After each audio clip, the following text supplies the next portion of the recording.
Исәнмесез, сез яңалыклар чыгарылышын карыйсыз. Студияда Алина Хисматуллина. Бүгенге көннең төп темалары. Бер атна элек йогышлы авырулар хастаханәсендә яшь ярымлык бала вафат булды. Үлемнең сәбәбе грипп. Утырыш барышында зур тавыш. Яр буенда булачак яңа микрорайонның эскиз проектын тәкъдим иттеләр.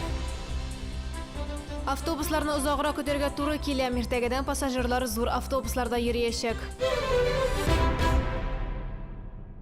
Сәламәтлек саклау министры Чаллыда яшь ярымлык баланың үлеме грипптан икәнлеген раслады. Исегезгә төшерәм, 26 гыйнварда йогышлы авырулар хастаханәсендә кечкенә малай үлде. Бүген шәһәрдә гриппның 75 очрагы теркәлде. Белгечләр әйтүенчә, эпидемия чоры гадәти режимда уза. Әмма табиблар февральдә күрсәткечләр эпидемиологик бусагадан югары булыр дип фаразлый.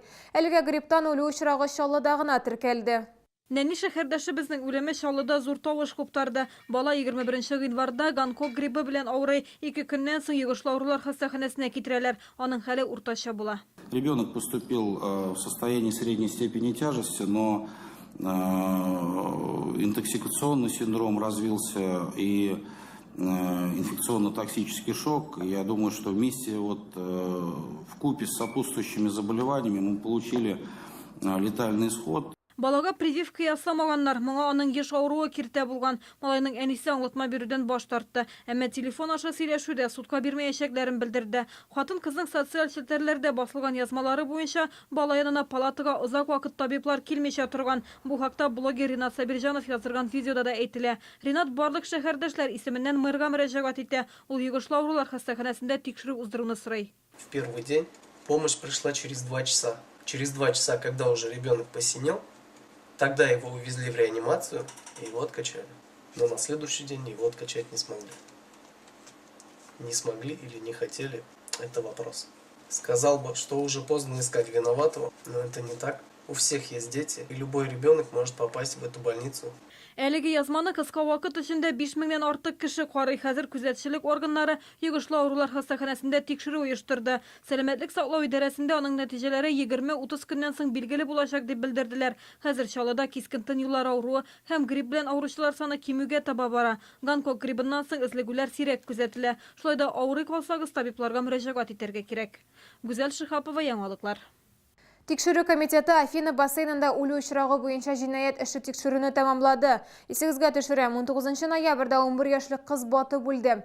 Тикшерү фикеренчә, ул бассейнга иптәш кызы белән килә. Кызның югалуын да иптәше күреп инструкторга хәбәр итә.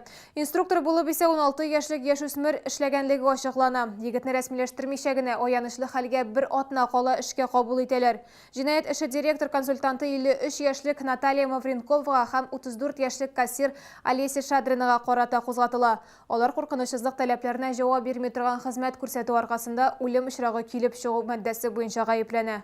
Как выяснили следователи, несмотря на отсутствие квалифицированного специалиста, обвиняемая, опасаясь потерять прибыль, приняла решение оставить инструктором несовершеннолетнего. Кроме этого, следственно установлено, что другая обвиняемая в нарушении внутренних правил безопасности нахождения детей в бассейне пропустила девочек без сопровождения взрослых и допустила их к купанию. Хатын-кызлар җинаятьтә катнашлары булуын өлешчә генә раслады. Хәзер алар өйләрендә арест астында. Җинаять эше судка җибәрелде.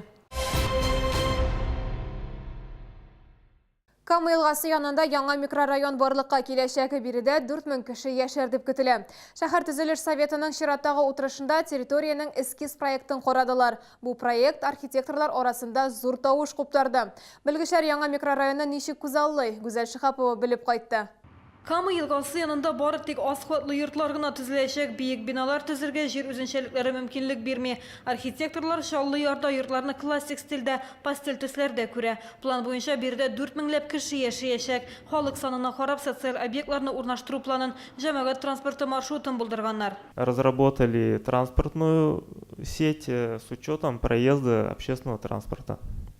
Предлагаю внести изменения в существующий проект планировки и дополнить поселок Чаллы-Яр детским садом на 100 мест. Это в районе северо-восточного входа. Әмінә мәктәп яшендәгеләр өчен шартлар булдырылмаган. Бу башка архитекторларда сорау уятты. Сейчас эта инфраструктура, она фактически все равно не хочет привязываться к 35-36 комплексу. Она по социалке пока у нас далеко не удовлетворена.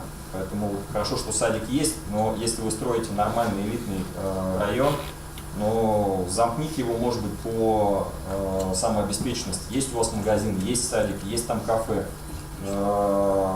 Подумайте, может быть, еще как-то до конца завершить какую-нибудь элитную школу какую-то запустить. Шәһәр төзелеше советы вәкилләре әйтүенчә, әлеге микрорайонны төзү кыйммәткә төшәчәк, аеруча күлне төзекләндерүгә күп акча китәчәк. Микрорайонның барлык концепциясе шул күлгә бәйле, су буе ял итү урыны булачак. Әлегә күл ташландык хәлдә. Вы это закладываете, да? Да, для реабилитации. Да, для экологической реабилитации водоема.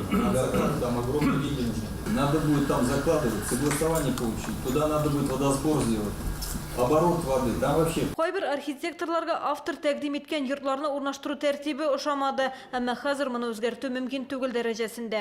Хотелось бы, чтобы это соединялось, вот это озеро и окружающая застройка как бы дополняли друг друга, и гармония какая-то была, композиция, я не знаю, как это правильно назвать, да? Вот, чтобы действительно улицы, может быть, радиальные, почему они должны быть квадратными или что? Радиально ли поставишь, криво ли поставишь. Улицы уже сформированы.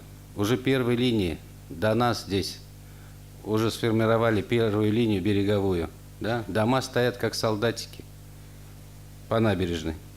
Вдоль Камыты. Вон же, видим же ситуация. Она уже вся ровная.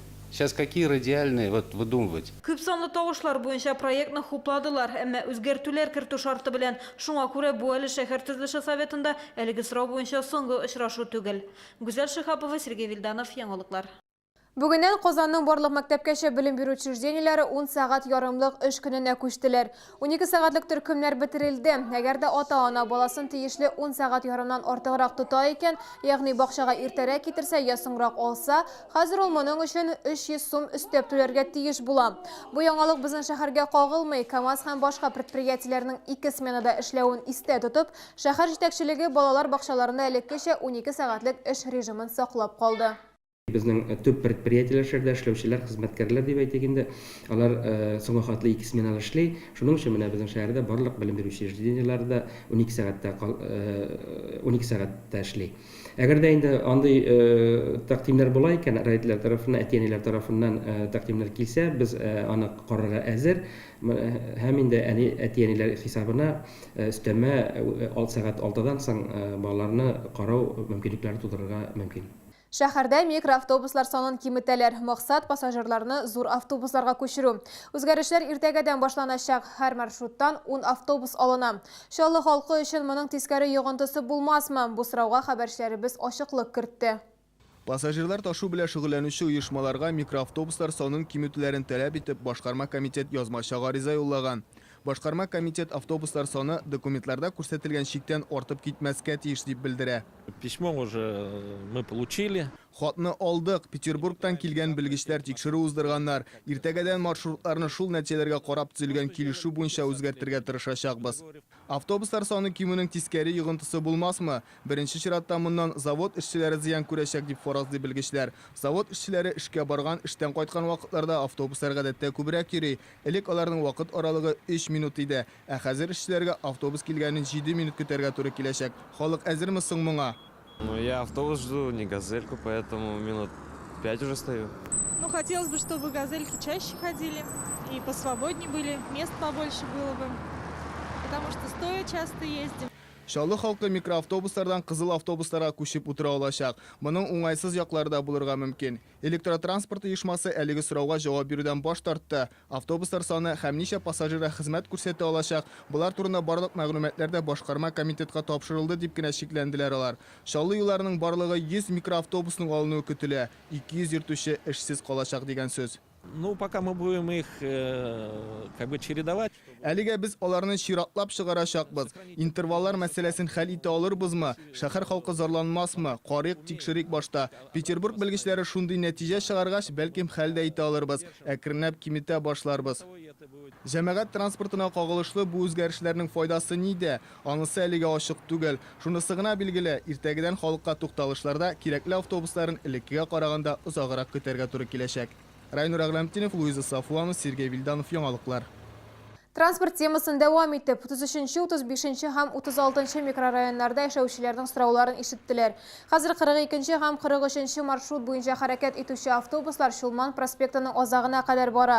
Моңа кадәр алар метро тукталышыннан Королев урамы буенча ГЭС-ка китә иде. Кирәкле берәе. Картларга да бик әйбәт бит. Безнең укытучылар алар тоже ничек дип әйтергә инде. Бер остановканы җәя атлыйлар. Монда хәзер ул маршрут килә, бик әйбәт. Раньше здесь ходил только 109 маршрут. Но сейчас удобно, по Чулману, допустим. Можно уехать на ГЭС, не добираясь до электротехников. Шулай да пассажирский перевозки оешмасында бу маршрутны саклап калу җиңел булмаячак дип белдерделәр. Хәзер башкарма комитетының яңа таләпләре буенча 42-нче, 43-нче маршрутлардагы кечкенә автобуслар санын арттыра алмыйлар. Юлның озынлыгы арту сәбәпле тукталышларда көтү интервалы да зурая.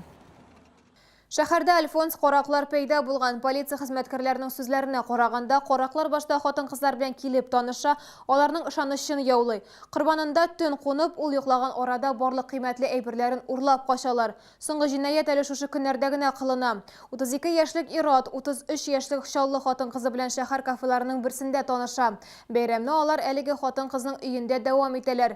Икенче көнне торуына Ираттан җилләр исә, хатын-кыз шулай ук кесә телефоны белән кыйммәтле бизәнү әйберләрендә таба алмый. Гомуми зыян 19 мең сум.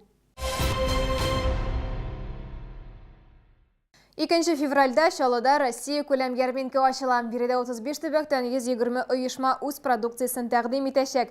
Ярминкәгә килгән һәркем үзенә ошаган товар алу мөмкинлегенә ия булачак. Ит ризыклары оригиналь рецептлар буенча эшләнелгән. Балык ризыкларының ниндие генә юк. Чәй һәм балга өстенлек бирүчеләр дә буш кул белән китмәячәк. Хәлвәнең генә дә 20-дән артык төре тәкъдим ителәчәк. Кием салымның бизәнү әйберләренең киң ассортиментын алып киләләр. Үзбәк осталары җитештергән савыт сабан, фарсы җәймәләре һәм башкалар. Буларның барысында Яшьлек проспекты буенча 65-нче микрорайонда урнашкан Эссен гипермаркеты янындагы мәйданда сатып алырга мөмкин. Ярминкә 2 февральдән 5-сенә кадәр дәвам итәчәк. Сатучылар иртәнге 10-нан кичке 7-гә кадәр эшли. 6 февраль кичке 4-кә кадәр.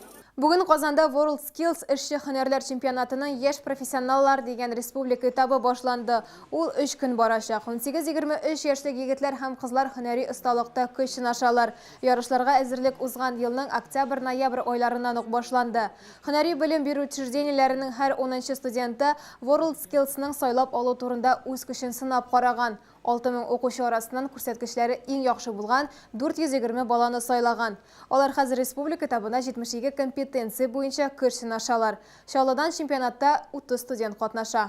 Бүген безнең шәһәрдән 8 белем бирү учреждениесе, профессиональ белем бирү учреждениесеннән 30 профессия буенча шушы чарага киттеләр. Безнең ел сайын җиңүчеләр бик шактый булды, республика күләмендә, Россия күләмендә дә, һәм быел да инде без үзебезнең студентлар сынатмаслар дип ышанып калабыз, һәм аның өчен безнең барлык та шартлар тудырылды, һәм ышанып калабыз, аларның җиңү белән көтеп калабыз шәһәребездә. Бу сезгә ишеткерәсе соңгы мәгълүматыбыз иде. Мин Алина Хисматуллина сезнең белән сау булашам. Исән-имин булыгыз.